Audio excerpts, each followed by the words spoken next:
Good morning मित्रांनो, अजून एका व्हिडिओमध्ये तुमचं सगळ्यांचं स्वागत आहे. रोजच्याप्रमाणे आपला ट्रेडिंग सेटअप चालू करून घेतला. कांद्याचा स्टॉक भरून ठेवला आहे. पाऊस मस्त पडतोय. भजी बनवायचा मूड होऊ शकतो. आणि आपल्या रोजच्या रुटीनप्रमाणे आपण न्यूज बघतोय. आपण मार्केट न्यूज बघतो, फक्त हेडलाईन्स. आणि मार्केट ओपन झालं की न्यूज आपण सगळं बंद करतो, टी व्ही वगैरे. त्यामुळे आपल्याला डिस्टर्ब होत नाही, आपला फोकस राहतो. आणि मला हे रोजच फेस करायला लागते. माझा लॅपटॉप खराब झाला आहे बघा. पीचा बटन पूर्ण प्रेस करून राहतं सारखं. त्यामुळे भरपूर प्रॉब्लेम होतो. बघू आपल्याला आता कधी चांगला प्रॉफिट होतो आणि आपण नवीन लॅपटॉप घेऊ लवकरच मॅकबुक. अशी ही सिच्युएशन आहे आणि याला रिपेअर पण नाही करू शकत. ऑलरेडी भरपूर खर्च केला आहे मी लॅपटॉप रिपेअरिंगसाठी. चला जाऊ दे. लेवल्स मार्क करून घेतल्या आपल्या, जशा रोज करतो. सपोर्ट, रेजिस्टन्स, प्रिव्हियस डे हाय, लो, क्लोज. आणि मित्रांनो, IPO आला आहे एक, म्हणजे शेवटचा दिवस आहे आज अप्लाय करायचा. पॅकेजिंग करून आहे, तर तुम्हाला अप्लाय करायचं तर करू शकता. जास्त नाही, 10-15% GMP चालू आहे. तेवढं लिस्टिंग घेऊन होऊ शकते लागला तर, आणि नाही लागला तर रिफंड येईल पैसे. ही इन्व्हेस्टर गेन वेबसाईट आहे.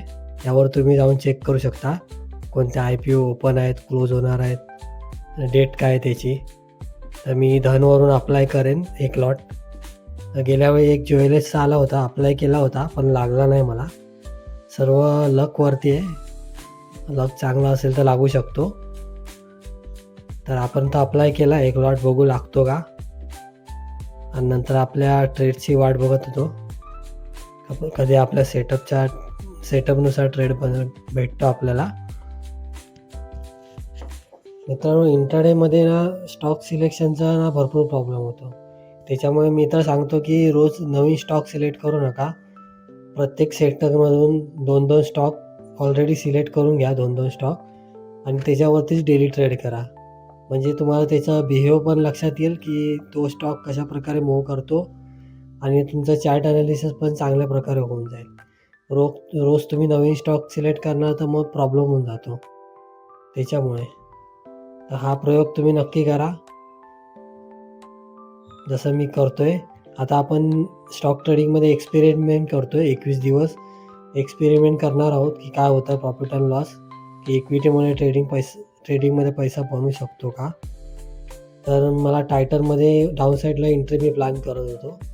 तर बघू, जर निफ्टी रिव्हर्स झाला तर आपण टायटनमध्ये डाऊन साईडला एंट्री प्लॅन करू, प्रॉपर रिस्क मॅनेजमेंट करून. तर आपण टायटनमध्ये फायनली एंट्री घेतली. 80 क्वांटिटी शॉर्ट सेल केले आहेत आपण. त्याच्यामध्ये आपलं 2000चा ICL असेल आणि 4000चं टार्गेट. आपण 1 लाखाचा कॅपिटल यूज करतो आहे, पण पूर्ण 1 लाखाची क्वांटिटी घेत नाही आहोत. 2000चा लॉस मॅनेज होईल या तेवढ्याच क्वांटिटी आपण घेतो आहे.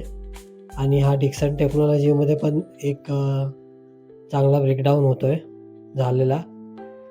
तर बघू. आणि पाऊस पण मस्त पडतो आहे आज पण. मस्त वातावरण झालं आहे, थंड. संध्याकाळचा पाऊस नाही पडत, सकाळचाच हल्ली पाऊस पडतो आहे. 2-3 दिवस झालेत मुंबईमध्ये.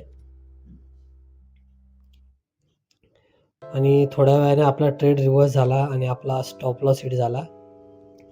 आपल्या ट्रेडिंग प्लॅननुसार आपण 2000चा एक छोटासा लॉस घेऊन बाहेर पडलो आहे. आपण एक मिस्टेक केली होती, RSIकडे लक्ष दिलं नव्हतं. तर जाऊ दे.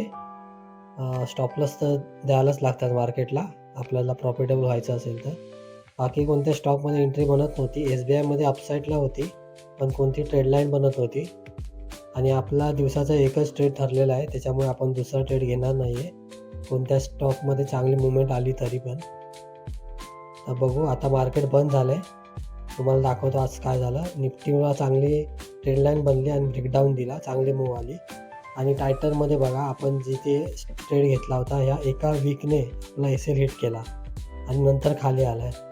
आणि आपण कॉस्ट टू कॉस्ट निघालो असतो तर त्या वीकने SL हिट केला नसता. तर तुम्ही बघू शकता मित्रांनो, स्टॉप लॉस लावणं, योग्य ठिकाणी लावणं पण किती महत्त्वाचं असतं. SBIमध्ये पण एंट्री भेटली होती, पण आपला एकच ट्रेड ठरलेला आहे, त्याच्यामुळे आपण डिसिप्लिन तोडणार नाही आहे, प्रॉपर रूल्स फॉलो करणार आहोत.